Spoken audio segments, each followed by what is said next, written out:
Welcome to History in Ashes, where we quietly sift through the dust of our past to understand how the world we live in came into existence, detail by detail, policy by policy, sometimes whispered through the corridors of forgotten buildings. Tonight, we journey into the quiet aftermath of one of humanity's darkest moments. The Nuremberg Trials were not merely a courtroom spectacle that followed the horrors of the Second World War. They were the first time in human history that leaders who commanded millions were brought before a tribunal and asked to answer for actions that, until then, were considered beyond legal classification. More than 20 million people died under ideologies that believed they would never face accountability. One of the judges attending the trials quietly noted that the room smelled faintly of tobacco and something far less identifiable, as though the fear and history itself had soaked into the wood. The courtroom had no precedent, no established procedure to follow, and yet it would become the defining legal moment of the 20th century. Before we go further, if you are still awake, could you kindly slip down to the comments section and tell us where in the world you are watching this from and what time it is there? We are curious, mostly because history tends to hit differently at 2 in the morning than it does at 2 in the afternoon. Also, please do subscribe to the channel if you have not already. Otherwise, this channel may fade away faster than some of the defense arguments used in Nuremberg. The prosecutors at least hoped their evidence would outlast their voices, and we are hoping your support will outlast this video. Thank you, and let us continue. By the time the trials began in November of 1945, Germany was a collapsed state. Its infrastructure shattered under years of bombing, its population struggling with hunger, displacement, and the existential question of what it meant to live through the aftermath of actions committed in their name. The Allied powers, for the first time, acting not as conquerors, but as architects of justice, had to decide not only how to punish, but how to define guilt. International law, as we understand it today, did not yet exist in the form needed to process crimes on this scale. The term genocide itself had been coined only a year earlier by Raphael Lemkin, a Polish Jewish lawyer whose family was largely exterminated during the war. He spent nearly his entire life advocating for the recognition of such crimes, often writing by candlelight in worn notebooks while living in near poverty. When the trials were finally convened, some of his phrases were incorporated into the indictments without formal acknowledgement. The building where the trials took place, the Palace of Justice in Nuremberg, had been chosen partly because it was still standing, and partly because the Nazis had once held their rallies in the very city. There was grim, poetic symmetry in that decision, though the judges rarely spoke of it. Inside the courtroom, translators sat surrounded by early versions of simultaneous interpretation equipment, working through tangled sentences spoken in English, French, German, and Russian. One interpreter later recalled that they sometimes slowed their breathing deliberately to avoid passing out from the pressure of keeping pace, with witnesses describing mass executions in calm tones. Many historians describe the atmosphere as unremarkable on the surface: suits, typewriters, glasses of water, but profoundly unsettling in its stillness. Perhaps the most overlooked aspect of these proceedings was the mundane paperwork, the signatures, the archival sorting, the gathering of testimonies from people who often walked for hours just to reach an interview site. In a small village outside Nuremberg, farmers reported finding fragments of uniforms buried under frost-covered soil long after the war ended. Soldiers involved in collecting evidence once spent nearly an entire week tracing the origin of a single bullet. Their work rarely made headlines, but without it, many convictions would never have been possible. Life during the trials was a lesson in contrast. While lawyers argued about definitions of war crimes, clerks walked through corridors carrying bundles of documents tied with string.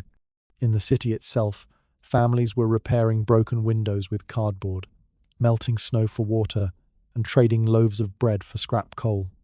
During one December evening, the heating system in the Palace of Justice malfunctioned, and several attendees continued the session wrapped in overcoats. A British officer later wrote that the cold in the room was nothing compared to the silence that followed the reading of certain testimonies. What very few people consider is the impact of fatigue. Judges and prosecutors frequently had difficulty sleeping. Some resorted to taking short walks around the building in the middle of the night, stopping by the file storage rooms where thousands of pages lay stacked in rows taller than a person. One American prosecutor noted that the rustling soundpaper makes in the quiet was one of the most haunting sounds he had ever heard. It was the sound of evidence being arranged, while the world outside waited to see whether justice could truly be organized into articles and clauses. There were moments of significant tension as the trials unfolded. Defense attorneys attempted to argue that many actions, while morally questionable, were legally permissible at the time. This led to one of the defining questions of the 20th century. Can obedience to orders absolve individuals of moral responsibility? The tribunal unanimously concluded it could not.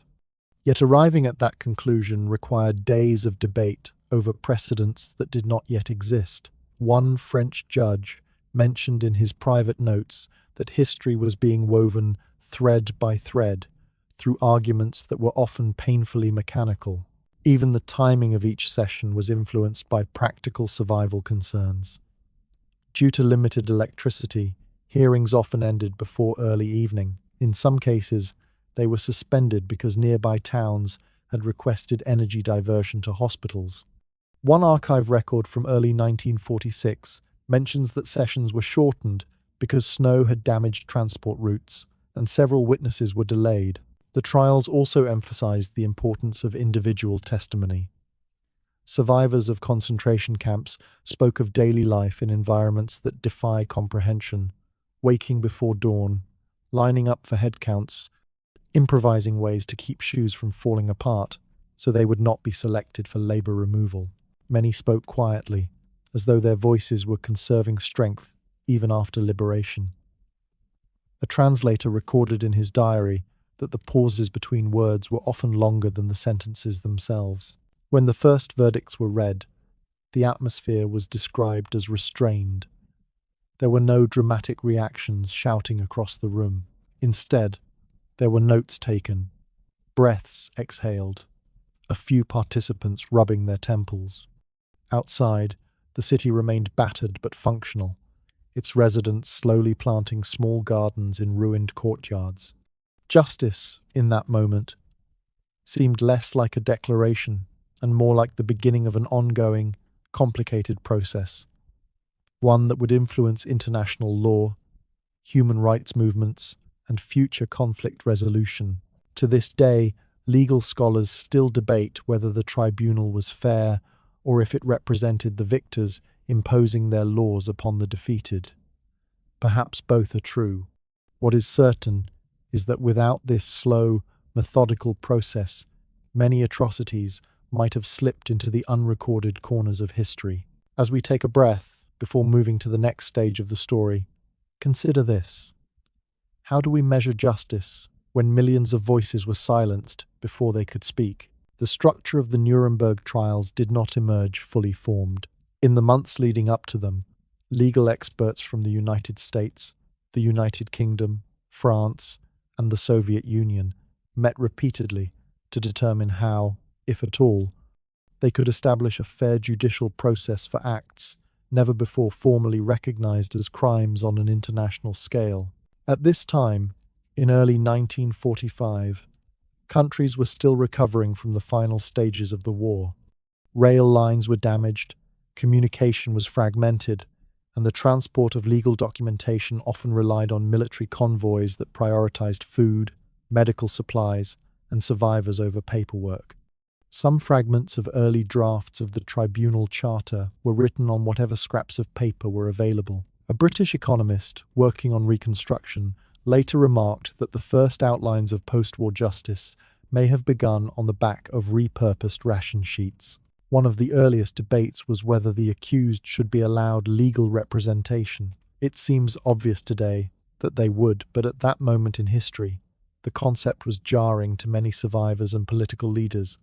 The idea that individuals responsible for orchestrating millions of deaths would be given the right to speak in their defense seemed disturbing. Yet the Allied legal teams concluded that for the trials to establish legitimacy, they would have to provide full legal rights to the defendants.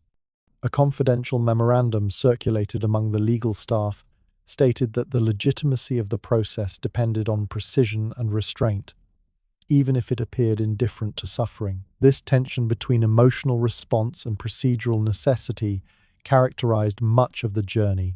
Daily life for those organizing the trials was marked by small challenges. The typewriters used to prepare documentation often malfunctioned due to dust accumulated during the war. Ink supplies were limited. Court schedules had to be adjusted around food shortages. Some staff members walked several miles across unstable roads to attend sessions when fuel ran low. One translator described eating stale bread for breakfast beside stacks of evidence files detailing conditions inside concentration camps. These mundane details underscore the fact that history was not shaped in moments of dramatic declaration, but in routines carried out by individuals whose strength was often quiet and mechanical. As the legal framework took shape, the tribunal established four principal charges: conspiracy to commit crimes against peace, planning and waging wars of aggression, war crimes, and crimes against humanity. The last of these, while now considered foundational in international law, had no precedent before 1945. Its inclusion was a direct response to the systematic extermination and persecution that had unfolded. A French judge remarked in private that the courtroom would become a place where ordinary sentences attempted to hold extraordinary acts. Simultaneously, logistical teams worked to transport evidence from across Europe to Nuremberg. Wooden crates filled with documents, uniforms, personal letters, and film reels traveled across snow-covered terrain. Some arrived damaged by moisture or rough handling. Photographic material was carefully dried and reassembled by technicians, many of whom had lost family during the war. One such technician later reported that working on war documentation helped him avoid confronting his own grief, allowing him to focus instead on preserving memory. The defendants arrived one by one, transported in guarded vehicles. In accordance with regulations, they were given uniforms stripped of insignia. Their daily routine during the trials included closely monitored meals and limited interaction. A physician assigned to the detention facility reported that several defendants showed signs of severe psychological strain, including insomnia and declining appetite. One individual frequently requested additional blankets due to persistent cold, though the heating in the facility was said to be fully functional. The details, though seemingly insignificant, reflect a broader paradox. The machinery of justice required sustaining the accused even when their actions had destroyed the lives of millions. Inside the courtroom, testimony began slowly. Judges insisted on maintaining strict neutrality in their demeanor. Some sessions involved hours spent clarifying the legal meaning of specific words.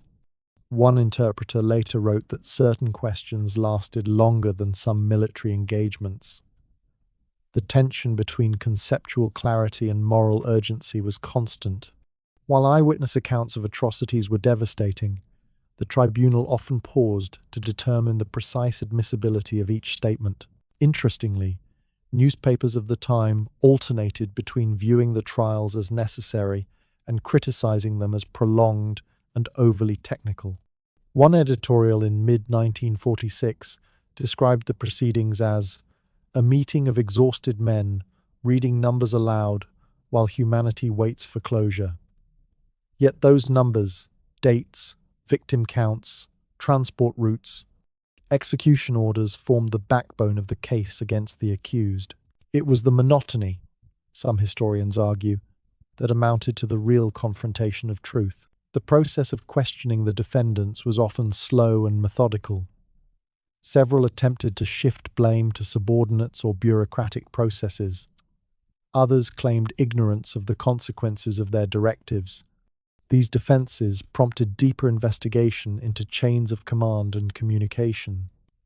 Military analysts were called to reconstruct decision-making networks within the regime.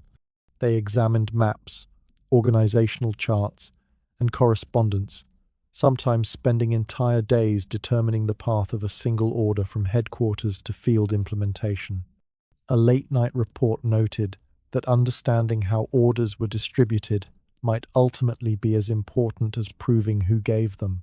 Outside the courtroom, the residents of Nuremberg continued their lives among ruins. Children collected bits of rubble to sell in exchange for food. Families cooked meals using improvised stoves built from broken machinery. In some homes, windows were still covered with repurposed cloth to keep out freezing air. The contrast between the deliberations happening inside the Palace of Justice and the daily struggle outside was striking. A local teacher wrote that pamphlets describing the tribunal seemed surreal when distributed to people still patching their roofs with tarred paper. Despite these hardships, there was a quiet determination to move forward. Churches resumed services, schools reopened, though often without adequate supplies. People attended local markets, exchanging goods rather than currency due to inflation and scarcity. In some cases, fragments of shell casings were used as makeshift tools. The endurance required to rebuild everyday routines mirrored the endurance required inside the courtroom, where participants continued, often with minimal rest, in pursuit of a legal standard that had never been tested. As the proceedings progressed, more evidence was introduced, not only from victims but also from captured military archives. Prosecutors sometimes worked through the night, surrounded by piles of documents. Several developed repetitive strain injuries from writing and typing. A Russian legal officer requested replacement spectacles after his original pair cracked during transport, causing frequent eye strain. These details were rarely mentioned outside internal correspondence, but they speak to the physical toll of pursuing accountability. One of the most impactful testimonies came from those who described life within ghettos. Survivors spoke of waking in cold rooms, rationing scant food, organizing methods to hide children during forced removals, and crafting messages using faint pencil marks beneath loose floorboards. Their accounts were delivered in a straightforward manner, without embellishment. Judges later commented that the absence of dramatic language made the stories more powerful. As the months passed, the accumulation of evidence created an overwhelming picture of systemic brutality. Yet this accumulation was also bureaucratic in nature, consisting of memoranda, shipping manifests, and records of scheduled train movements. The banality of the documentation stood in sharp contrast to the human impact of what it represented. One American legal officer described the experience of reading through transport schedules as more emotionally draining than reviewing graphic photographs. The former illustrated the cold regularity with which lives were processed, often in silence. While the trials aimed to deliver justice, they also set the stage for broader legal change. International lawyers observing the proceedings began drafting early proposals for codifying human rights protections. In late 1946, discussions were underway in multiple capitals to establish conventions that would prevent future atrocities. These discussions were largely unnoticed by the general public, overshadowed by domestic concerns such as rationing, housing shortages, and reconstruction costs. Nonetheless, the groundwork laid in those conversations would later influence the drafting of international treaties. As Section 2 comes to a close, it is worth noting that many participants later admitted that while justice was the stated goal, its definition remained elusive throughout the process. Some believed that the trials could never adequately address the scale of suffering. Others argued that the process itself was the most meaningful outcome. And so, we are left with a question. When justice must be built from fragments of routine and memory, can it ever truly be complete? As more evidence surfaced during the trials, the focus began to shift from merely presenting the facts of wrongdoing to understanding the mechanisms that allowed them to persist for years across multiple territories.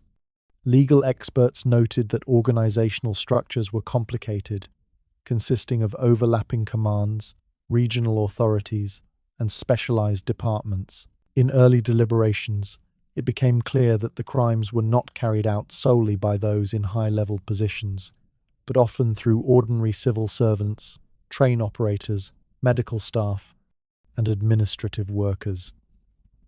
A clerk working with the tribunal later remarked that the trials taught her that history is not only shaped by declarations, but also by forms signed quietly in small offices. The process of tracking down witnesses who could verify the authenticity of documents was often slow. Many potential witnesses were scattered across continents, relocated due to displacement camps, or still recovering from medical conditions. Some testimonies were delivered via written statements rather than in person due to physical inability to travel. There were also challenges in verifying translations, as certain regional dialects were difficult to interpret accurately. A team of linguists was assembled to ensure that testimony remained faithful to the original meaning, even when spoken through trauma and fragmented memory. An intriguing development occurred when legal teams uncovered evidence showing that some of the accused had attempted to destroy documentation in the final months of the war. One report described a makeshift burning facility constructed behind an administrative building. However, due to poor fuel quality and damp conditions, many documents were only partially burned. These remnants were recovered by Allied investigators, who spent several weeks reconstructing them using gel adhesives and magnifying equipment. One investigator recalled that the pages, when pieced together, appeared fragile yet stubborn, refusing to disappear entirely, much like the history they conveyed. While major trials took place in Nuremberg, parallel investigative efforts were ongoing at various locations. Teams visited former concentration camps, interrogated military officers, and searched abandoned offices for records.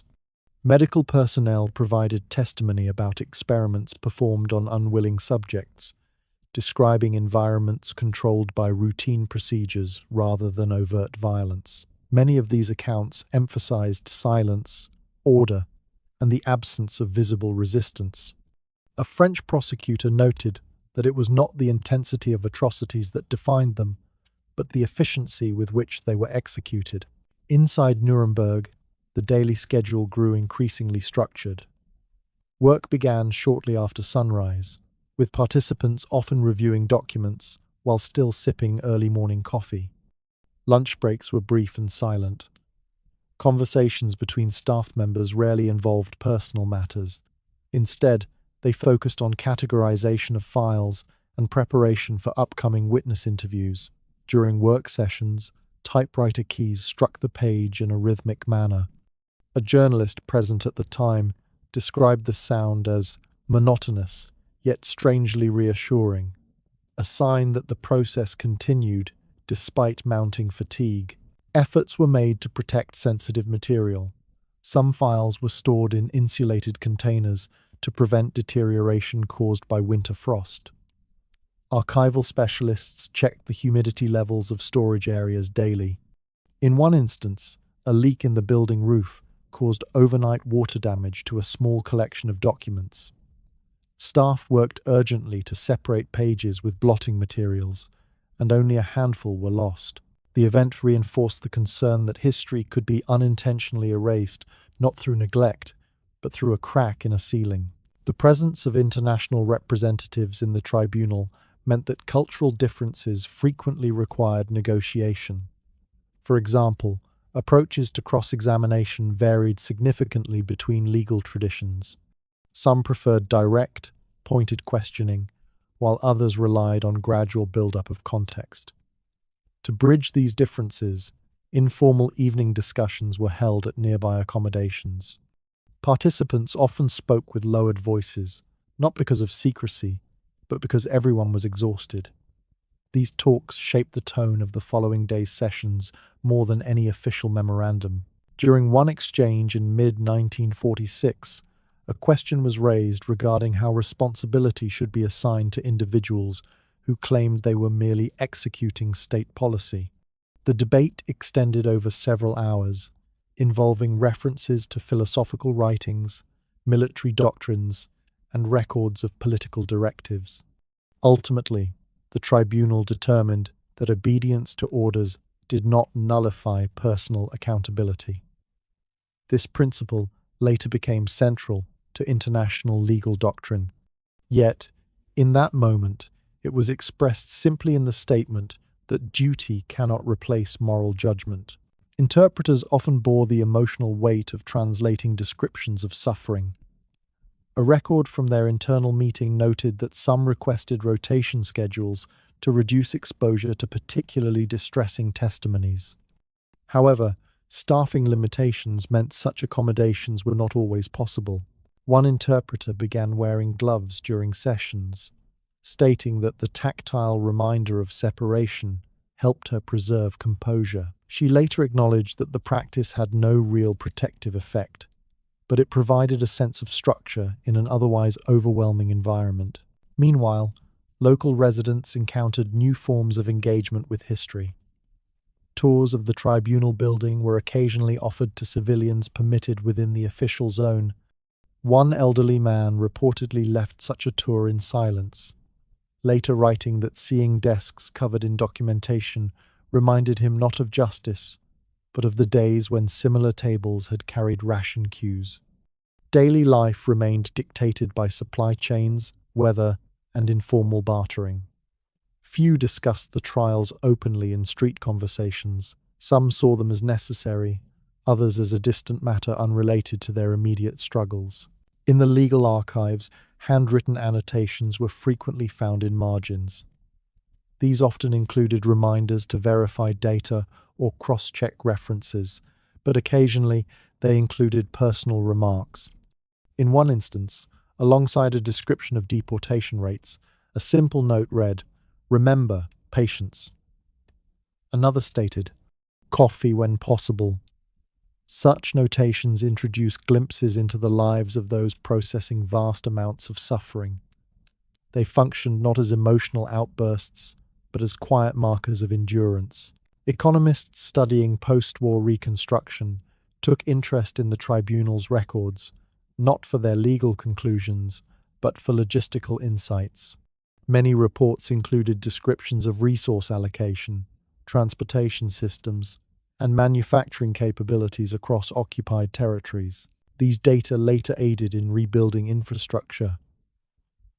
A post-war agricultural plan referenced train line specifications identified originally in legal documentation.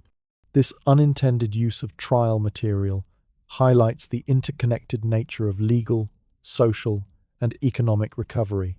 As verdict preparation approached, discussions shifted toward determining appropriate sentencing. The tribunal reviewed precedents from earlier military trials and civil court proceedings, though none matched the current scale.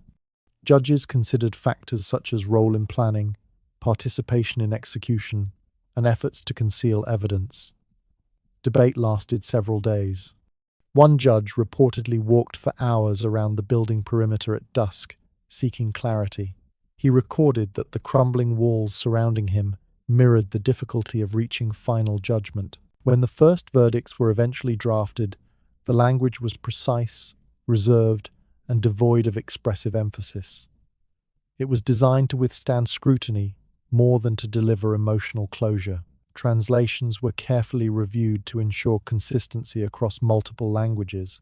Copies were stored in separate containers to prevent simultaneous loss due to potential structural damage, although rarely discussed openly sabotage. The reaction to the initial verdict announcements varied. Some observers expressed relief that a formal decision had been reached. Others felt a sense of incompletion. A newspaper published shortly afterward described the conclusion not as a turning point, but as a mark placed gently at the edge of a much larger ledger.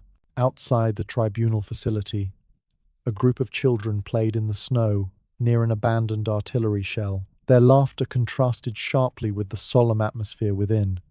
though historians later noted that such scenes were not uncommon during the trials. As Section 3 draws to a quiet pause, it is worth considering that much of the progress achieved during the tribunal was not dramatic. It was composed of methodical labor, preservation of evidence, and patient exchange of ideas between individuals working with imperfect tools in imperfect conditions, which raises the question: when the strength behind historical change is quiet persistence rather than decisive action, how do we recognize its true impact? As the trials continued, the accumulation of evidence became extensive enough to require additional staff to assist with cataloging and analysis. Some employees were recruited directly from local populations, trained to handle documentation with care. They were instructed not to speculate about content, only to record and store. A woman hired for file maintenance later described the task as emotionally detached, yet physically meticulous. She spent several hours each day smoothing out creases in worn archival pages under small desk lamps powered by a generator located outside the building. The generator frequently sputtered due to uneven fuel quality, resulting in sudden moments of darkness. Staff simply paused and waited. Accustomed to such interruptions, it is often overlooked how technical limitations affected the pace of the trials. Recording equipment was rudimentary by modern standards. Reel-to-reel machines captured audio of testimonies, though the tapes occasionally experienced stretching or warping from temperature changes. Technicians developed a process of rewinding and stabilizing them using weighted rollers. A historian examining such methods noted that preserving truth sometimes depended on small adjustments made by individuals whose names would not be remembered. Legal teams spent substantial time addressing procedural matters such as admissibility of evidence and witness qualification. The formality of the process, while perceived by some observers as overly bureaucratic, was considered essential to prevent future criticism regarding fairness. Several witnesses were questioned about the accuracy of their recollections, not to challenge their sincerity, but to ensure consistency with documented records. One judge acknowledged privately that such questioning felt uncomfortable yet necessary. Emotional credibility had to align with physical evidence. One of the most challenging obstacles faced during the tribunal was the systematic nature of the crimes being prosecuted. Instead of isolated incidents, the violations were often written into regional policies, logistical planning, and budgeting documents. Investigators found instructions detailing food ration distributions that prioritized certain populations over others based on ideological classifications. There were schedules for forced labor deployment written in straightforward administrative terms. A legal assistant observed that the trials were not only trying people, but also confronting the consequences of bureaucratic precision used for destructive purpose. Concurrently, significant efforts were made to reconstruct a functioning civil administration in Germany.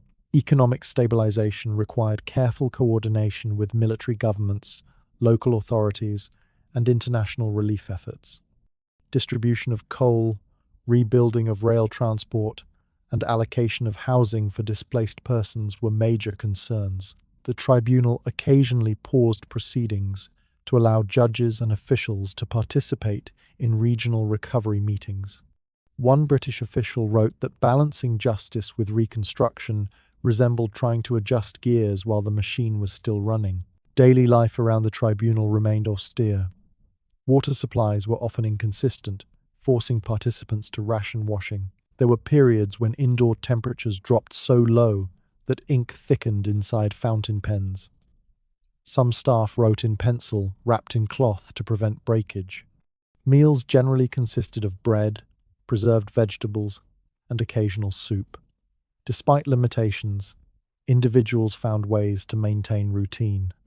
A translator routinely performed small breathing exercises before sessions to center herself, noting that they helped to control trembling during emotionally charged testimonies. There were discussions, often initiated during brief breaks between sessions, about whether the trials might contribute to preventing future conflicts. Some argued the impact would be legal rather than societal, influencing international agreements rather than public understanding. Others suggested that the process might help establish a precedent, demonstrating that governing power did not exempt responsibility. Yet, such conversations rarely extended beyond theoretical reflections. Most individuals involved were too focused on immediate tasks to engage in broader philosophical debate. Not all reactions to the tribunal were supportive. Certain public figures claimed that the trials represented victors' justice, asserting that only one side of the conflict was being held accountable. Several defense documents referenced actions taken by Allied forces during the war, seeking equivalence. These arguments were ultimately dismissed, but their inclusion indicates the complexity of establishing legal precedents without appearing selective. A French jurist stated in a private note that legal innovation often begins with uncomfortable distinction.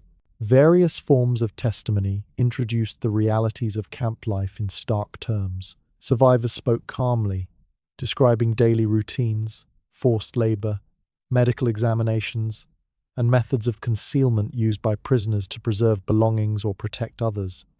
One individual recalled crafting makeshift insulation for shoes, using paper stripped from discarded packaging to survive the cold.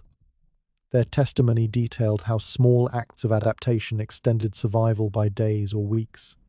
It also described psychological endurance, such as mentally reconstructing familiar recipes while starving, as a way to maintain a sense of time and identity. Archives show that some participants in the tribunal requested psychological evaluations during the proceedings. This was not due to direct involvement in atrocities, but because constant exposure to their documentation produced mental strain. In one report, a prosecutor requested temporary leave to travel to a nearby rural area for several days. He spent the time clearing debris from a damaged barn belonging to a cooperative farm. Upon return, he reported that physical labor provided clarity not found in legal arguments. The conditions within Nuremberg itself gradually improved over the months. Reconstruction efforts restored several key facilities, and local markets increased availability of basic goods. Nevertheless, the city remained marked by ruins. Children often played among collapsed buildings, navigating piles of bricks as though they were part of a landscape. A teacher documented that students sometimes incorporated tribunal references into lesson discussions, not from understanding, but because those words were part of their environment. Remarkably, some of the defendants began writing notes to their legal teams, explaining their actions as compliance with governmental directives. These statements often reflected a belief that the political system absolved personal responsibility. Psychologists analyzing these notes observed that such reasoning was indicative of institutional detachment, developed over years of working within rigid hierarchies. The legal teams examined these patterns closely, recognizing that such rationalization did not negate responsibility, but rather explained how it could be maintained. Toward the latter part of the trial process, serious attention was given to legacy. International observers began recording not only procedural details, but also reactions from participants. Some international relief staff expressed hope that the trials might provide an ethical foundation for post-war recovery programs. Conversations increasingly referenced long-term stabilization, education reform, and urban planning. The idea emerged that justice, rebuilding, and social repair might be interconnected processes rather than separate stages. As the tribunal approached the point of final deliberations, concerns intensified over how verdicts would be received. The tone within the courtroom became even more reserved. Those responsible for drafting final documentation worked in near silence for extended periods. A stenographer later described the session room as feeling narrower, though no physical adjustments had been made. She attributed the sensation to the weight of decisions being finalized. Individuals tasked with physically delivering verdict notices to archives reported handling them with particular care. These documents were placed into reinforced cases for transport to international legal institutions. One custodian involved in the process later stated that holding the case felt unexpectedly heavy, though it weighed only slightly more than standard record storage. He speculated that the perception of weight might have been psychological. By the close of this stage, some participants indicated that while the trials might not resolve moral reckoning, they established boundaries for legal accountability. A memorandum circulated among staff suggested that clarity, even without satisfaction, was preferable to unresolved ambiguity. It proposed that the value of the tribunal be measured not in terms of closure, but in the establishment of structure for future reference. As this section reaches its end, pause to consider that the foundations of international justice were not built in moments of agreement, but often through moments of discomfort, fatigue, and slow alignment of intention with procedure, which leads to a quiet question. When responsibility is affirmed through careful process rather than dramatic declaration, does history remember the outcome or the effort it required to reach it? The courtroom air felt heavy, almost suffocating, as the charges were read one by one. For the first time in history, individuals, not entire nations, were being held accountable for the most severe crimes imaginable. There was a silence that was not born from respect, but from the weight of what was unfolding. The charges included crimes against peace, war crimes, and crimes against humanity. These were not just legal terms, they represented millions of shattered lives, wiped out communities, and unimaginable cruelty conducted in cold blood. The legal team from the Allied forces knew the challenge ahead. They were making law while enforcing law, constructing an argument that would set precedents for centuries to come. Among the most striking aspects of the trial was the methodical approach taken by the prosecution. They didn't rely on emotional appeals or dramatic testimonies alone. They built their cases using the Nazis' own meticulously kept documentation. Adolf Hitler and his inner circle had recorded nearly everything: letters, memos, administrative orders, lists of deportations, and even receipts were drawn up by Nazi officials who never anticipated a future where these would be placed before international judges as evidence of genocide. In one chilling moment, a prosecutor presented a letter casually, noting the scheduled transportation of 97,000 processed units, referring to human lives reduced to items on a ledger. The courtroom remained silent, but the shock was palpable. The defendants shifted in their seats. One could hardly tell whether from shame, discomfort, or cold fear.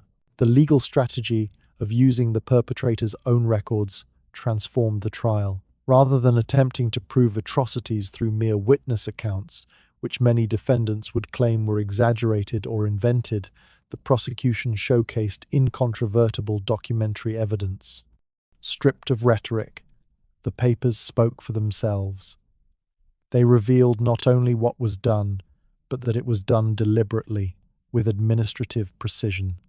The term industrial destruction of human life was used for the first time, describing how the Nazi regime had turned murder into a process with steps, targets, and quotas.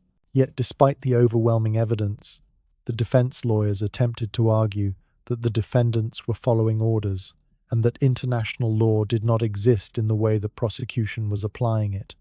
This raised a deeply philosophical question. Can individuals be punished for actions carried out under state authority? Hermann Goering, once Hitler's designated successor, argued passionately that victors were simply punishing the defeated. He claimed that had the Nazis won the war, they would have conducted similar trials against the Allied leaders. His arrogance showed through even in moments when he appeared cornered. However, the judges were prepared for such arguments. They emphasized that international law, even if not codified clearly before the war, existed in moral and customary frameworks, and that certain acts were so clearly beyond acceptable conduct that no lawful government could command them. Witness testimonies nonetheless played a significant role and often provided emotionally powerful moments. Survivors of concentration camps walked into the courtroom carrying memories that defied understanding. One man, a former prisoner at Auschwitz, recounted how he survived only because a guard thought it was amusing to see how long he could go without food. Another woman, who had watched her entire family taken from her and sent to the gas chambers, stood before the defendants and described their last moments. Her voice did not waver. She did not shout, nor did she cry. She spoke as someone who had already lived through her own trial in the aftermath of the war. In that moment, her composure was more devastating than any anger could have been. Among the most controversial testimonies came from individuals who had once served within the Nazi bureaucracy but defected near the end of the war. Some argued that their cooperation with the Allies now should be considered in their favor. However, the prosecution was clear. Repentance did not erase responsibility. Many of these mid-level officials testified to orders they had followed, hoping to portray themselves as reluctant participants, but the documentation often contradicted their claims. In several cases, their signatures were found at the bottom of papers authorizing mass deportations. Their attempts to rewrite history were futile. Tragically, the horrors revealed during the trial were not news to many. The world had already heard shocking reports from liberated camps, and journalists had published images of skeletal survivors and mass graves. But the Nuremberg Trials brought these atrocities into a legal setting where they could no longer be dismissed as wartime propaganda. The court compelled the world to look directly at what had occurred and to understand that such acts could not be treated as collateral damage of conflict. The trial also revealed details of medical experiments conducted on prisoners' information that had been known to only a few. Doctors had used camp inmates as subjects, testing exposure to extreme temperatures, injecting them with chemicals, and conducting surgeries without anesthesia. In one particularly disturbing testimony, a former prisoner described how her bones were deliberately broken and reset multiple times to test healing processes. The room fell silent as she detailed the physical agony she endured. One of the judges was observed wiping away tears discreetly. The prosecution introduced photographs, laboratory notes, and diaries kept by the doctors, some of whom were present in the courtroom as defendants. The extremity of their actions shocked even experienced legal professionals. While the prosecution seemed nearly unbeatable in their evidence, the defense team still attempted to explore legal loopholes. They argued that some of the charges were based on laws written after the crimes had been committed, what is known as ex post facto law. The judges ultimately rejected this argument, stating that the acts in question were so fundamentally wrong that no legal justification could exist. Humanity, they argued, had always known that genocide and mass murder were illegal. Whether or not those exact words had been written into international law, one profound legal development emerging from the trial was the establishment of the principle that individuals have obligations under international law that transcend national laws or orders. This principle, later codified in international statutes, meant that following orders was no defense for war crimes. Soldiers and leaders alike were responsible for refusing unlawful commands. This changed military culture across the world. Outside the courtroom, the trial had a significant impact as well. Radio broadcasts updated millions of listeners. Families of victims listened anxiously, while some former wartime leaders in other nations feared that their own past conduct might be examined next. Universities began discussing the moral responsibilities of leadership, and legal scholars debated the new foundations being laid for international justice. But it wasn't just the world watching, it was the German public too. In post-war Germany, the trials forced citizens to confront the reality of what had happened. Some denied it, some were shocked, and others wept. Many claimed ignorance, explaining that they had followed the radio and newspapers but never imagined such scale. Yet the trial's televised and published evidence made denial increasingly difficult. Even amid such solemn proceedings, tensions among the Allies occasionally surfaced. Soviet and Western legal philosophies sometimes clashed, particularly around issues of due process and transparency. The Soviets pushed for swift judgments, while Western prosecutors insisted on meticulous legal procedure to ensure legitimacy. Despite ideological differences, the Allies remained unified in purpose.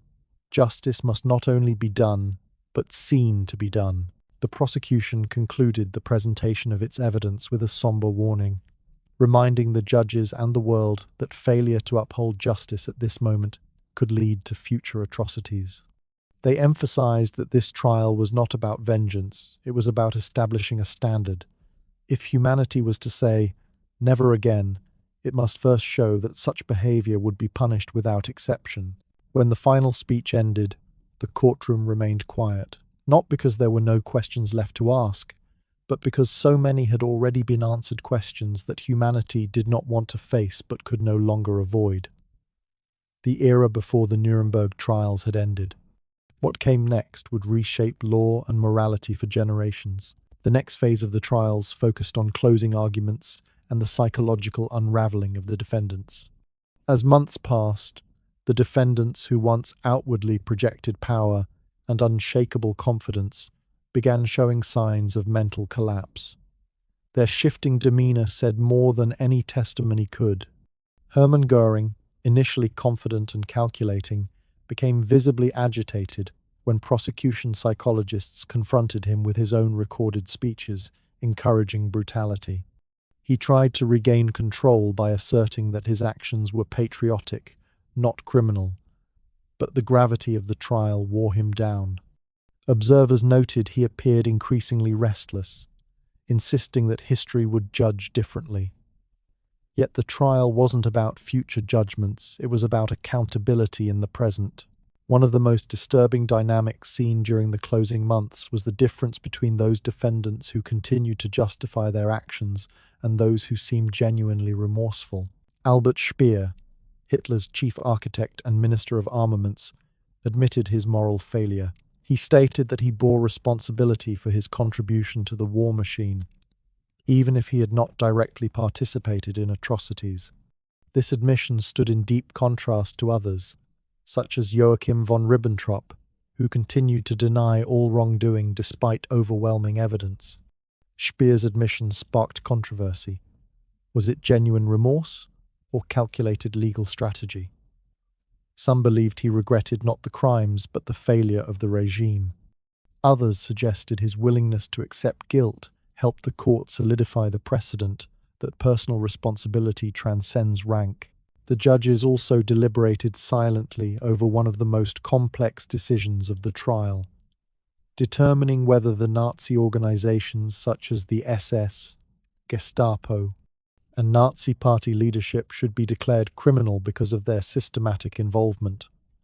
This classification would mean that membership in these organizations could itself be prosecutable in future trials. To justify this, the judges reviewed materials showing that these groups operated not simply as political or security entities, but as mechanisms of repression, torture, mass murder, and terror. Affidavits and testimony from insiders described how joining the SS often required demonstrating ideological purity, including anti-Semitic convictions. The court eventually concluded that these organizations were indeed criminal, marking another historic development. In addition to analyzing legal responsibility, the tribunal also received psychiatric evaluations of the defendants. The American psychologist Dr. Gustav Gilbert conducted interviews to assess the mental states of the high-ranking Nazis. He noted narcissism, delusional thinking, and a profound absence of empathy in many. He famously described Göring as having a manipulative personality with a charismatic veneer. During one examination, Göring reportedly stated that the masses would always follow leadership, regardless of morality, as long as it gave them national pride. This chilling admission reinforced the prosecution's argument that personal and ethical responsibility must override blind obedience. Meanwhile, journalistic coverage intensified, and the international press became a vital element in shaping public understanding. Reporters from dozens of countries wrote daily updates, often emphasizing key words like justice, evidence, and new international law. Some articles focused on the stunned reactions of observers to graphic evidence. Others highlighted courtroom altercations, including moments when defense lawyers argued aggressively against what they perceived as victors' justice. Still, the notion of fairness was reinforced by how diligently the court allowed even the most controversial arguments to be voiced before ultimately dismissing them. One pivotal moment came when the prosecution compared Nazi crimes to the very principles outlined in the Hague Conventions and the Geneva Protocols. These agreements already prohibited the mistreatment of civilians and prisoners of war. Although they were often not enforced strictly in past conflicts, the tribunal emphasized that ignoring them did not render them obsolete. Their existence reflected a long-standing international expectation. In essence, Nuremberg reminded the world that moral law had always preceded formal accountability. As the trial neared its conclusion, public attention shifted toward sentencing.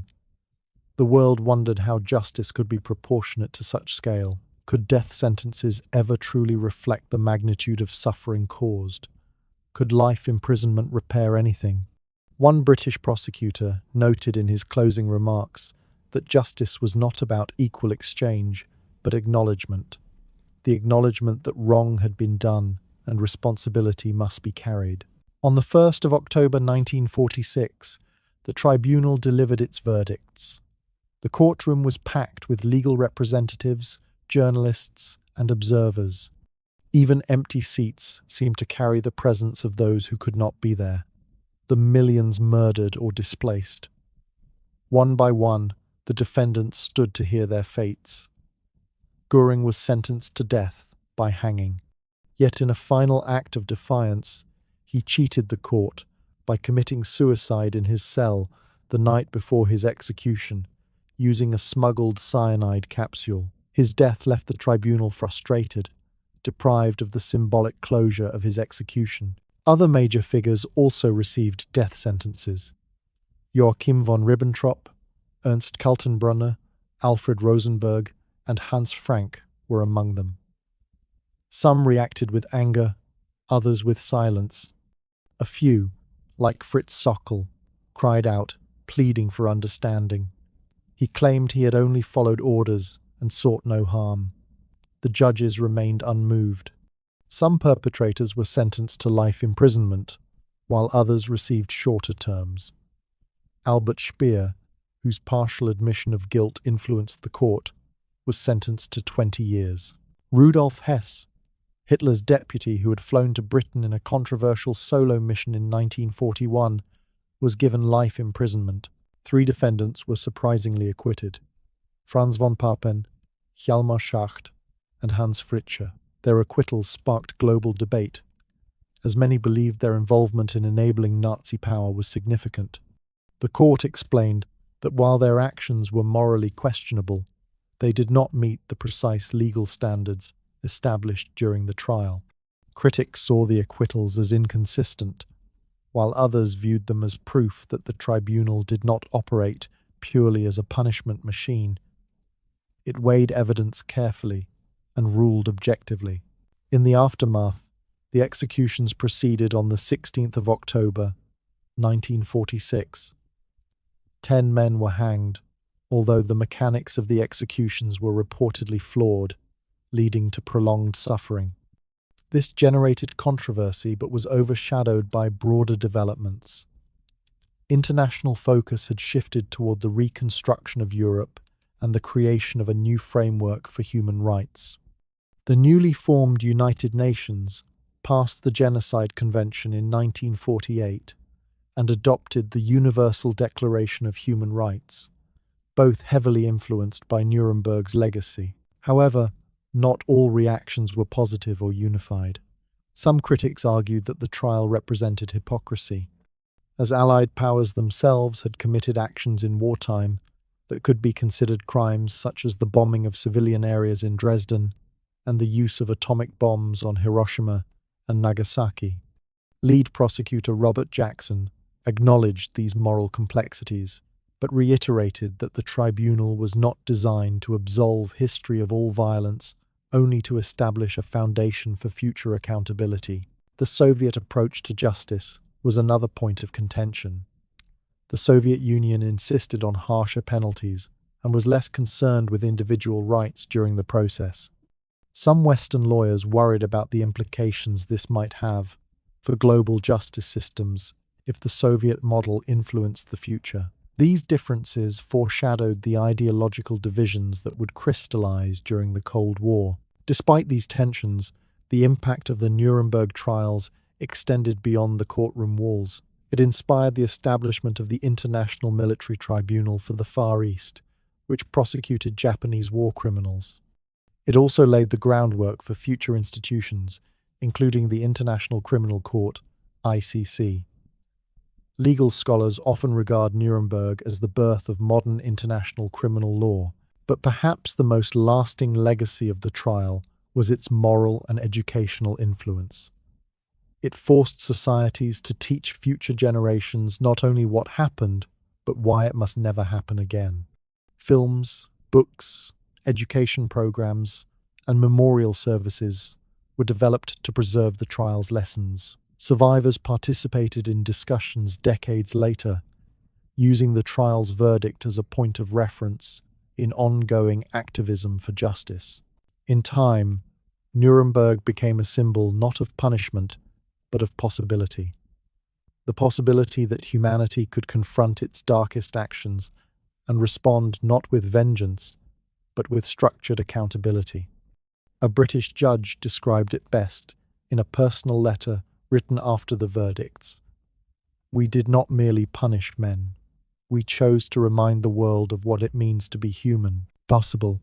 Years later, when asked whether the trial achieved lasting success, some argued that atrocities had continued in various forms around the world. Yet the framework to respond to them existed because of Nuremberg.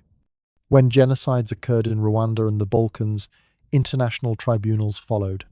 They were imperfect and slow, but they existed, and they echoed the principles born in that courtroom. As the final documents were archived and the defendants taken to their fates, the tribunal adjourned. The building in Nuremberg remained standing, a silent witness to the moment when humanity looked into the abyss and wrote law in response. Silence filled the room again, but this time it was not the weight of horror. It was the weight of responsibility shifting from past to future.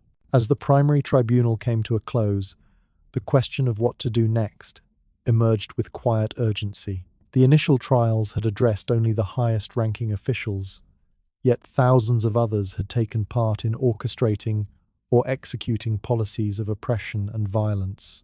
Many within the Allied command understood that justice could not be limited to a handful of men. In response, additional proceedings were planned. Subsequent Nuremberg trials conducted by the United States under its authority within the occupied zones.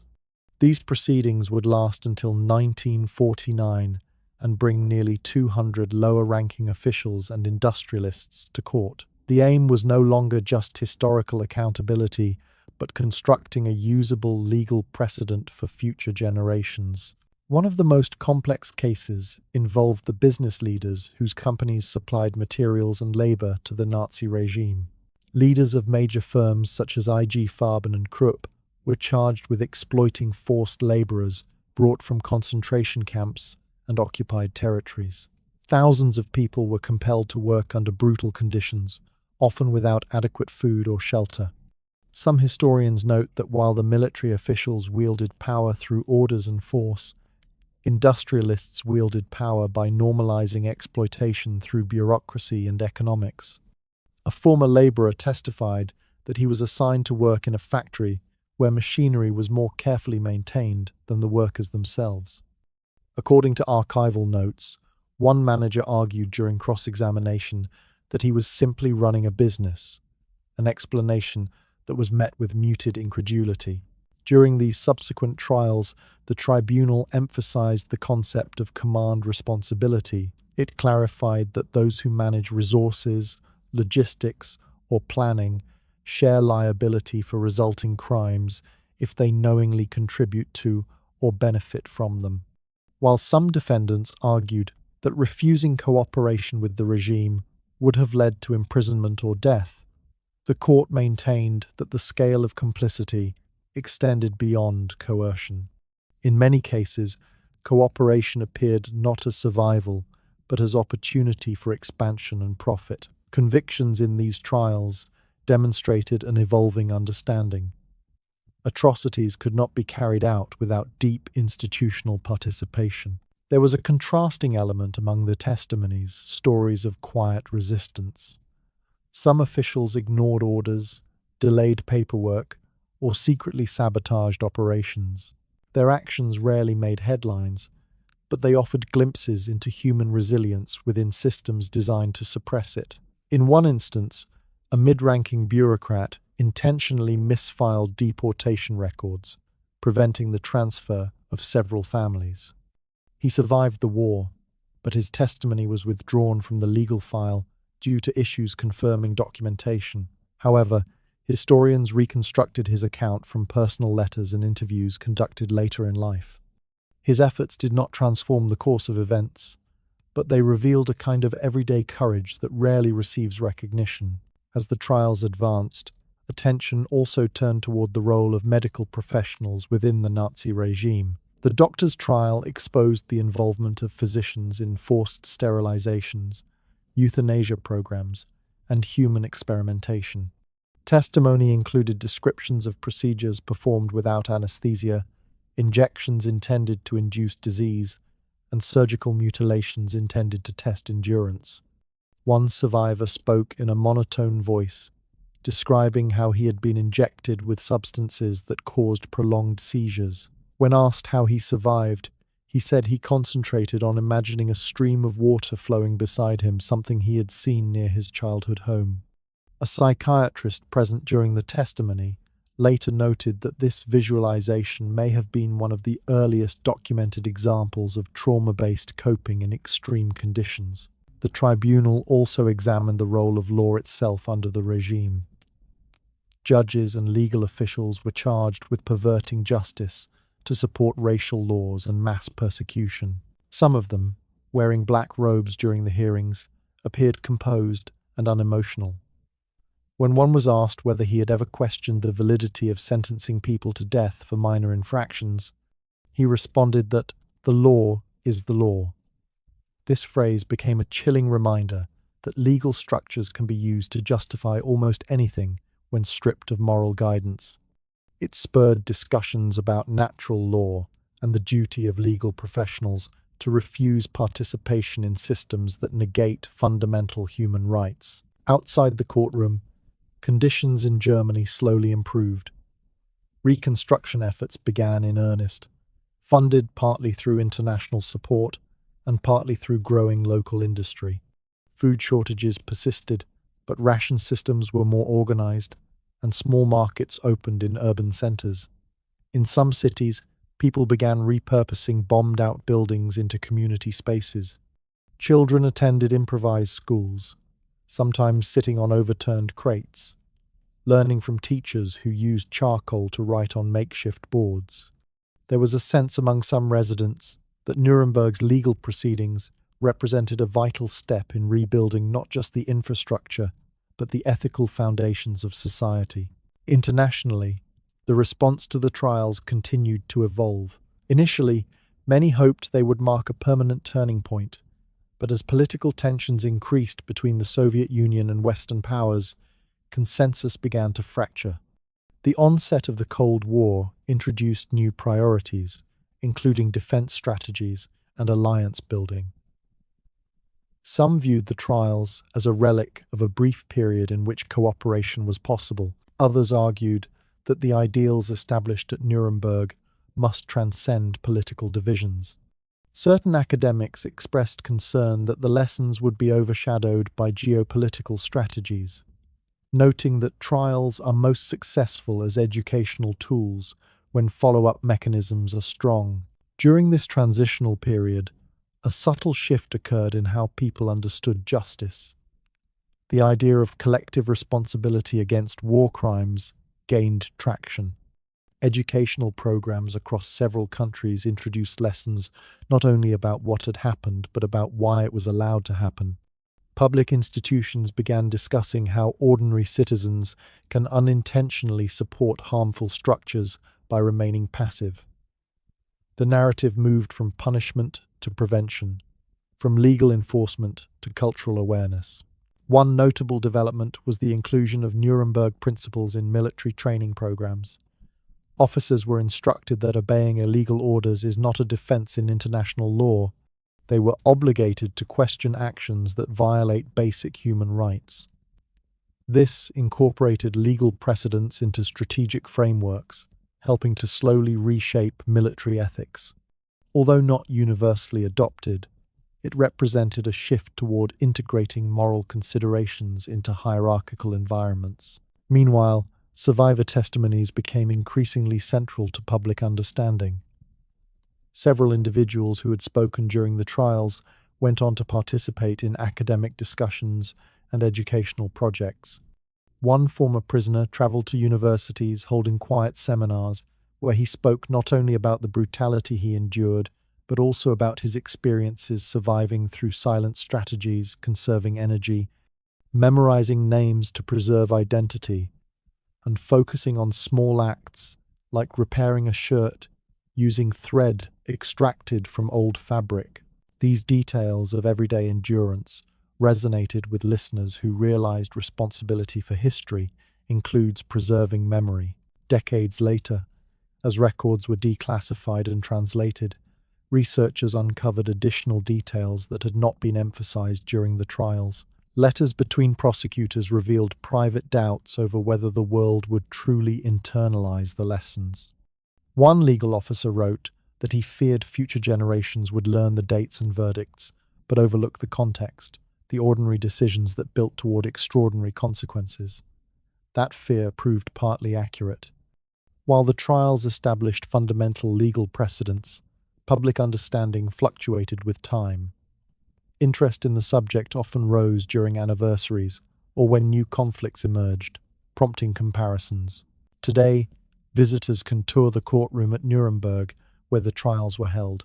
The room appears simple, with wooden benches, a modest judge's platform, and walls that still display faint evidence of prior repairs.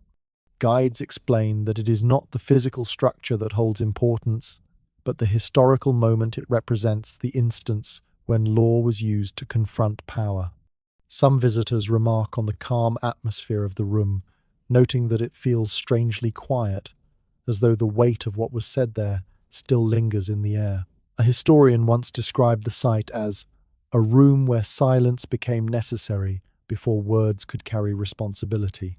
And yet, despite all the structure, all the legal frameworks, there remains one fundamental question. The same question that now lingers here as we pause in the story. If law can be reshaped to confront injustice, and memory can be preserved to prevent repetition, what then determines whether future societies will act before tragedy instead of after it? As we move deeper into the legacy of the Nuremberg trials, we cross into a phase where the courtroom walls recede and the ripple effects extend outward across nations, academic circles, policy debates, and the private reflections of individuals who lived through the war. Before we proceed, may I quietly remind you, as required on the 5th section, that if you are still listening and have not yet subscribed to History in Ashes, we genuinely depend on your support to keep producing content like this. Without you, this channel risks fading away faster than the appeals process did for some of the convicted defendants. So please, click subscribe if you're still with us, though if you fell asleep before doing that, we respect your dedication to historical sleep rituals. Following the conclusion of the major trial and the series of subsequent proceedings, judicial innovation began to slow and administrative analysis took its place. Archivists, legal scholars, and political thinkers began compiling exact transcripts, translating thousands of pages into multiple languages. This work was laborious. Many documents had to be retyped to correct errors from the original typewriter impressions, as ribbons had often faded from repeated use. Security officers transported sealed evidence containers to various Allied capitals. In one documented case, a batch of files destined for London had to be escorted by armed guards through territories still affected by food shortages and sporadic unrest. These were not dramatic operations, but they were vital in safeguarding the historical record. The notion that future generations might question the veracity of events weighed heavily on those responsible for preserving them. It was in this context that the Nuremberg Principles were formulated and later adopted by the United Nations International Law Commission. These principles established that individuals, not just states, bear responsibility for crimes against peace, war crimes, and crimes against humanity. One principle stated that even if domestic law permits certain actions, this does not absolve responsibility under international law. This was an essential shift. It acknowledged that morality must supersede legal mechanisms designed to justify destructive policy. The linguistic phrasing was deliberately dry to ensure it could withstand legal scrutiny. Some critics claimed the text read as though written to cauterize emotion. Yet historians argue that this very restraint gave the document longevity. It could be cited without being dismissed as rhetorical. In occupied Germany, denazification processes were implemented to varying degrees of success. In some regions, thousands of individuals were required to fill out questionnaires detailing their role in wartime organizations, everything from high-ranking officials to postal employees. Many people denied involvement or minimized their actions. Sorting through these claims required teams of investigators, historians, and local administrators. In small towns, neighbors sometimes accused one another of exaggerated affiliations, occasionally for personal reasons unrelated to ideology. The challenge of distinguishing truth from accusation revealed an uncomfortable truth. Justice after conflict extends beyond courtrooms into communities, and it often collides with the longing for normalcy. Reconstruction efforts in Germany gained momentum as the trials concluded. Streets were repaved, electrical grids restored, and provisional housing converted into permanent structures. In 1947, rationing systems became more stable. Families received controlled portions of bread, meat, and coal. People lined up silently, holding ration tickets printed on thin paper that tore easily in damp weather. Municipal workers began replanting trees along roads, a gesture seen by some as symbolic. A schoolteacher in Frankfurt wrote in her journal that watching new oak saplings take root on streets, once lined with rubble, gave her a quiet sense that perhaps a different future could be cultivated. This kind of subdued reflection echoed the tone of Nuremberg itself, cautious, methodical, grounded. Beyond Germany, intellectual movements began to integrate lessons from the trials into broader philosophical debates. Thinkers debated the nature of evil, responsibility, and systemic obedience. Some suggested that atrocities resulted not from fanaticism alone, but from incremental compliance. Hannah Arendt, a political theorist who would later cover the Eichmann trial, developed insights related to the concept of the banality of evil.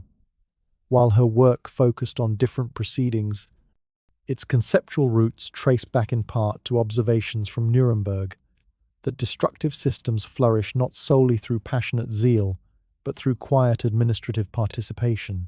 Her ideas sparked controversy but also stimulated long-term academic exploration. In international relations, the trials influenced discussions around sovereignty and intervention. For centuries, states had been considered the ultimate authority within their borders. Nuremberg challenged this by suggesting that when a government systematically violates fundamental human rights, external legal intervention may become justified. This shift was gradual. It required balancing respect for national autonomy with moral imperatives. Later conventions and treaties would build on this, though implementation often encountered resistance. Nuremberg provided the blueprint, but it could not ensure universal compliance. Personal stories continued to emerge during this period, often privately. Some former judges wrote memoirs that described the emotional exhaustion of their roles.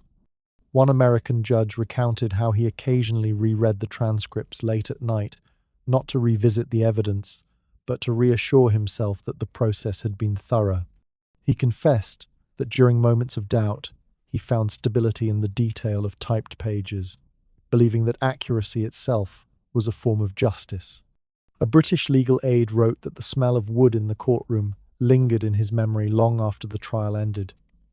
He described it as the scent of discipline under tension. Public reactions remained varied. In some cities, people discussed the trials with cautious approval. In others, especially where wartime devastation was still deeply felt, there was resentment. Some believed emphasis on accountability delayed economic recovery. Others felt the trials should have extended beyond the leadership to prosecute a broader range of individuals. Over time, however, the general perception shifted.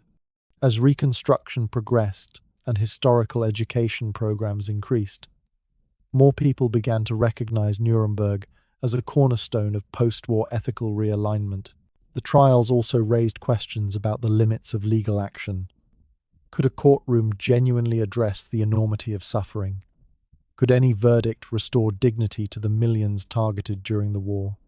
Legal outcomes provided closure in a technical sense, yet broader societal healing required time, dialogue, and remembrance. Museums and memorials began to appear, honoring victims without romanticizing horror. Documentation centers curated exhibits that presented evidence alongside personal narratives. These efforts supported collective understanding, bridging the gap between judicial truth and personal grief. Over time, Nuremberg became both a reference point and a cautionary tale. It reminded future generations that justice requires structure, but also moral clarity.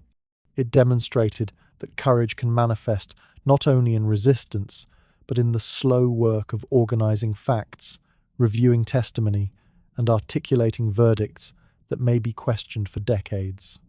It showed that history can be shaped in rooms where voices are measured, judges deliberate quietly, and truth is constructed with precision rather than proclamation. In the late 1940s and into the early 1950s, crime prevention frameworks began incorporating aspects of psychological profiling, political risk assessment, and early warning systems. Observers argued that one lesson from Nuremberg was that early indicators of systemic violence are often detectable if institutions are trained to notice them. However, implementing such systems required cooperation across governments, which was increasingly difficult as Cold War tensions deepened. Still, the principles endured. Even where implementation was inconsistent, the existence of a legal standard shaped discourse. Activists, diplomats, and legal scholars referenced Nuremberg when calling for accountability during later crises. Some arguments succeeded, others faltered in the shadow of political complexity. Each year, small groups of students visited the site of the trials as part of academic trips. One such student, writing decades later, observed that the room was smaller than expected. He noted that history often deceives through scale in the mind. Events become enormous, yet in reality, decisions are made in ordinary spaces by people sitting at plain desks. Perhaps that is the most profound lesson of Nuremberg, that great shifts can be traced back to moments of quiet rationalism rather than dramatic confrontation. As records continued to circulate and scholars reanalyzed testimonies, one question emerged with increasing frequency. It was not about the correctness of the verdicts or the completeness of the process, but something more fundamental. If the trials served as a corrective against past injustice, could the world develop mechanisms that act before the damage instead of after? As the courtroom lights dimmed on the final months of proceedings in the International Military Tribunal, there was a quiet understanding among the judges, prosecutors, and the few still surviving witnesses that what they had undertaken was profoundly unprecedented. Never before in the long and often brutal history of human conflict had victors gathered not to publicly humiliate the defeated, as had been tradition for centuries, but instead to define wrongdoing through legal scrutiny and to carve out an entirely new framework for global accountability. One of the striking truths of this final period was how remarkably mundane many of the remaining sessions were.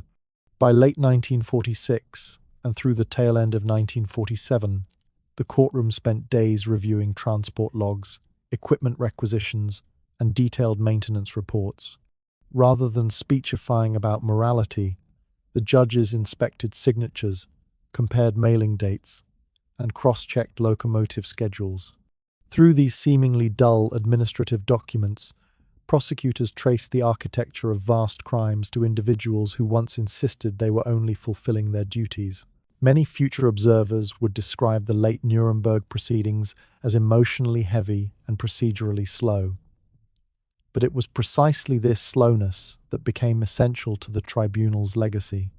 During the final months, legal teams spent countless hours dissecting the structure of responsibility, probing the difference between loyalty to orders and complicity in atrocities. They argued over whether simply signing a delivery of industrial chemicals destined for extermination facilities constituted direct involvement in murder. If a stenographer provided accurate minutes during a meeting in which genocidal policies were planned, could that be considered facilitation? Some thought such inquiries unnecessarily pedantic. Others, such as Justice Robert H. Jackson, believed such thorough examination was indispensable because the world needed to understand not only the major crimes committed, but also the mechanisms that allowed those crimes to function. In these deliberations, survivors' testimonies continued to resurface, often in quieter and more reflective forms than in the earlier dramatic sessions. A former political prisoner from Dachau recalled how he once worked as a clerk, sorting mail that included directives for increased prisoner intake.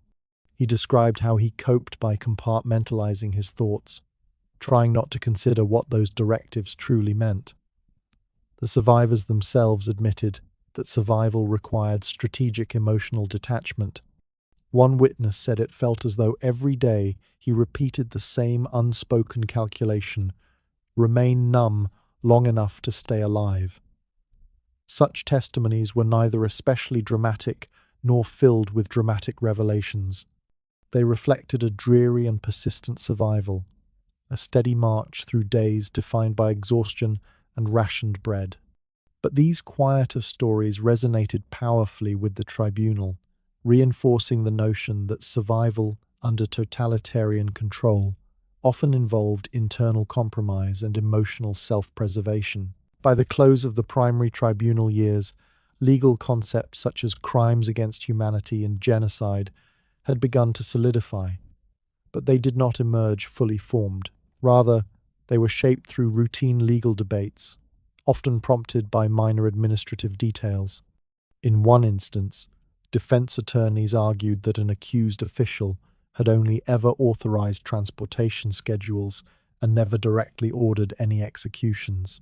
The prosecution countered by presenting a train departure list for a shipment labeled as special transports. Analysts demonstrated that the term was commonly used to disguise deportations to extermination camps. It was within such bland terminology that the tribunal exposed the cruelty with deeply unsettling clarity, revealing how seemingly harmless bureaucratic language had played a role in concealing systemic violence. The tribunal had to confront another difficult aspect: the psychological dissent of those who participated in controversial decisions. Some defendants claimed that over time they stopped perceiving individuals as people, but rather as logistical figures within reports and production charts. The tribunal did not directly set out to judge human psychology, but it became unavoidable. Several mental health professionals were called to examine the mindset of the accused, including questions on whether individuals could be held fully responsible after prolonged ideological indoctrination. The final consensus, though never perfectly articulated, was that while indoctrination might explain a person's actions, it could not be used to excuse deliberate cruelty. Alongside these discussions, efforts were made to catalogue the evidence meticulously for future generations. Thousands of photographs were indexed and stored. Detailed reports of small-town deportation logistics were preserved. Even diaries and personal letters from lower-level officials were copied and archived. Historians would later comment that the preservation of such material, much of it repetitive and overwhelmingly administrative, helped future scholars understand that the machinery of persecution depended on individuals making daily moral choices. Those choices, often unremarkable on the surface, determined whether acts of cruelty could be sustained over years. In the final months, as the sentences were carried out and some of the defendants were transferred to serve their terms, the atmosphere in Nuremberg shifted. International reporters who had filled the press gallery earlier now began departing. Courts resumed more routine operations. United States Army units in the city rotated to other posts. A local restaurant near the tribunal, once crowded with foreign correspondents, returned to serving residents familiar with the city's quieter pre-trial days. Someone once described it as the moment when Nuremberg ceased to be the world's courtroom and became just another post-war German city, scarred but attempting to rebuild. Outside the courthouse, the people of Nuremberg tried to resume ordinary life, though traces of the past lingered everywhere. Rubble still lined many streets, families struggled with food shortages, citizens waited months to receive building permits or ration increases. The tribunal's proceedings, while globally recognized, often felt distant to those living nearby. For many locals, the more immediate challenge was securing coal for winter or finding missing family members. Yet over time, as textbooks appeared in schools and museum exhibits were developed, residents began to understand that their city had played host to a legal experiment that would shape global norms for generations. One lesser-known impact of the tribunal's concluding phase involved the development of legal practices for collecting witness testimonies. Courts around the world later adopted similar methods for cross-checking survivor accounts with official documents. Determining reliability required studying what might seem like insignificant habits, such as how witnesses estimated time without clocks or how they remembered locations despite disorientation. Psychologists involved in the tribunal proposed guidelines for distinguishing trauma-induced memory disruption from intentional evasion. These guidelines influenced future war crimes investigations, including those addressing conflicts in the Balkans and beyond. Another significant outcome of the final Nuremberg sessions was the establishment of more robust procedures for prosecuting individuals responsible for crimes committed in the name of the state.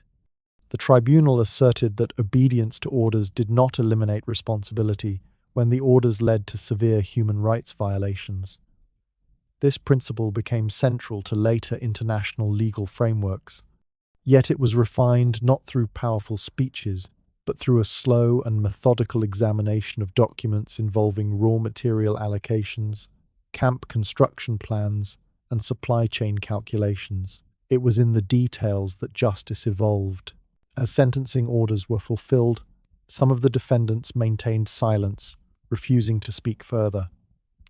Others delivered final statements filled with justifications. A few expressed remorse, though often in abstract terms. One declared that he regretted the fate of so many, without acknowledging his role. Another mentioned that he once saved a group of prisoners from immediate execution, though records indicated that the action likely served his personal interests. The judges rarely responded. Their purpose had shifted from interrogation to recording final declarations with impartiality. When the last of the prisoners were escorted from the courtroom, many observers expected a sense of closure. Instead, what remained was a quiet recognition that justice in such cases could never feel complete. The tribunal had provided legal judgment, but it could not restore lost lives or erase the suffering still carried by survivors. Historians later suggested that the tribunal's greatest achievement was not the punishments but the creation of a permanent historical record, making denial more difficult and establishing legal definitions that would deter future leaders from claiming ignorance. In the decades that followed, legal scholars reviewed transcripts from the final tribunal months, often noting the importance of persistence. They highlighted how gradual, often tedious legal work revealed truths that broader political statements could not capture. The tribunal's legacy influenced the creation of the International Criminal Court and shaped international reactions to crises. It also inspired academic research into how totalitarian systems operate through small-scale compliance rather than solely through overt brutality. Even today, questions remain unresolved. When ordinary individuals work within structures that promote cruelty, where does their responsibility begin and end? Can justice fully account for human dignity when legal processes analyze suffering through procedural language? And in societies recovering from war, how does one balance the need to move forward with the need to remember? As we conclude this final section of the story, perhaps the most significant legacy of the Nuremberg Trials lies not in its verdicts, but in the questions it left behind. Questions about complicity and conscience, about survival in extreme circumstances, about the quiet mechanisms through which history can tilt toward horror. And perhaps the real challenge is whether we, as a global community, are willing to engage with those questions before history forces us to do so again. Would you say that the most powerful truths of history are found in the dramatic events themselves, or in the quiet administrative decisions that allow them to unfold?